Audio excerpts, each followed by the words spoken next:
Վերցվածքակայուն, ջրադիմացկուն եւ հարվածակայուն լամինատների նշված տեսականին ձեռք բերեք իդեալ համակարգի խանութ սրահներից 1 քառակուսի մետրը սկսած ընդամենը 2450 դրամից։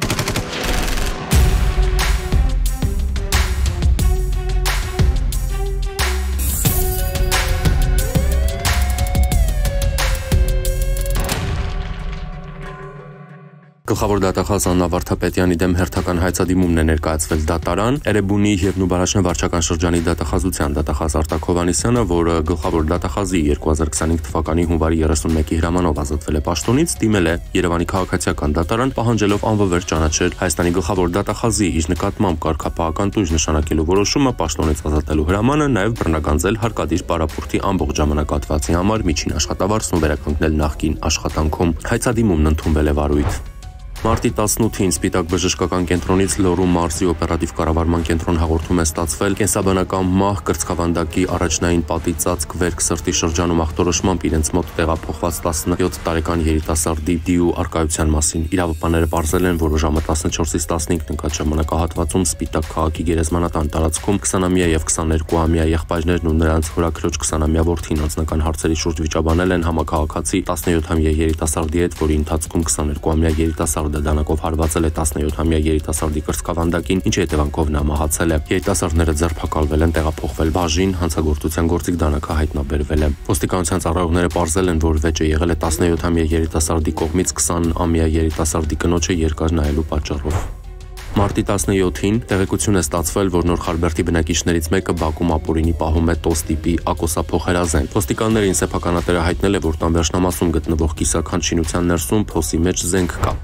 Քննչական կոմիտեն պարզել է, որ ԱԴ-ն 2023 թվականի հունվարի 15-ից դեկտեմբերի 8-ն ընկած ժամանակահատվածում քննությամբ ինքնությունը դեռևս չպարզված այլ անձանց հետ նախնական համաձայնությամբ Telegram հեռահաղորդակցման հավելվածում գրանցված տարբեր օգտատերերից իրացնելու նպատակով ապօրինի ձեռք է բերել տարբեր տեսակի թմրամիջոցներ, գովազդել դրանք, այնուհետև ապահովել թմրամիջոցների առանձնացումը ըստ քաշերի, փաթեթավորումը եւ նախապես տեղադրումը թաքստոցներում, որից հետո թմրամիջոցների գտնվելու վայրը լուսանկարահանվել են, ծրագրային հավելվածի միջոցով նշվել են դրանց գտնվելու վայրերի աշխարհագրական կոորդինատները եւ Telegram հավելվածում գրանցված առցանց խանութ հարթակի միջոցով դրանք փոխանցվել են թմրամիջոց ձեռք բերելու ցանկություն հայտնած եւ կրիպտոարժութային դրամապանակներին համապատասխան չափով միջոցներ փոխանցած անձանց, այդ կերպ իրականացնելով թմրամիջոցների իրացում։ Հարուցվել է քրեական հետապնդում, խափանման միջոց կիրառվել, կալանքը։ Մարտի 19-ին Երևանի Նալբանդյան 130 հասցեի ներքին գործերի նախարարության դիմաց բախվել են Hyundai եւ Opel Magnishi ավտոմեքենաները, վթարի հետևանքով Գեղարքունիքի մարզի բնակիչ 40-ամյա Ռոմանը եւ 22-ամյա Աշոտը տեղափոխվել են հիվանդանոց, իսկ Երևանի բնակիչ 25-ամյա Պետրոսը տեղում մահացել է։ Մարտի 19-ին Արմավիրի մարզի բնակիչ 34-ամյա Վազգենն իր վարած Opel Astra Magnishi ավտոմեքենայով Աղավնատուն վարչական բնակավայրի տարածքում դուրս է եկել երթևեկելի գոտուց, բախվել հողաթմբերին, գոհաշրջված վիճակում հայտնվել ծառի մոտ։ Վազգենը, նրա ուղևորներ, Արմավիրի մարզի բնակիչներ 38-ամյա Կարենն ու 16-ամյա Հովանեսը տեղափոխվել են հիվանդանոց։ Ճանապարհին Կարենը գիտակցության չգալով մահացել է, Հովանեսը Էջմիածին բժշկական կենտրոնից տեղափոխվել է Երևանի Սուրբ Աստվածամայր բժշկական կենտրոն։ Վարորդը ենթարկվել է սթափության փորձաքննության, եղել է ոչ սթափ։ Մարտի 18-ին Մասիս քաղաքի Հանրապետության եւ Երևանյան փողոցների խաչմերուկում բախվել են ներքին գործերի նախարարության փրկարար ծառայության Մասիսի Հրշեջ փրկարարական ջոկատի հաշվեկշռում հաշվառված Isuzu եւ Gazelle Magnishi ավտոմեքենաները, վթարի հետևանքով 6 հոգի տեղափոխվել է հիվանդանոց։ Մարտի 19-ին Երևանի բնակիչ 36-ամյա Գորն իր վարած Volkswagen Passat Magnishi ավտոմեքենայով Երևան-Սևան ավտոճանապարհին դուրս է եկել երթևեկելի գոտուց, մոտ 70 մետր գլորվելով բախվել քարերին ու հայտնվել ձորում, վթարի հետևանքով վարորդը տեղում մահացել է։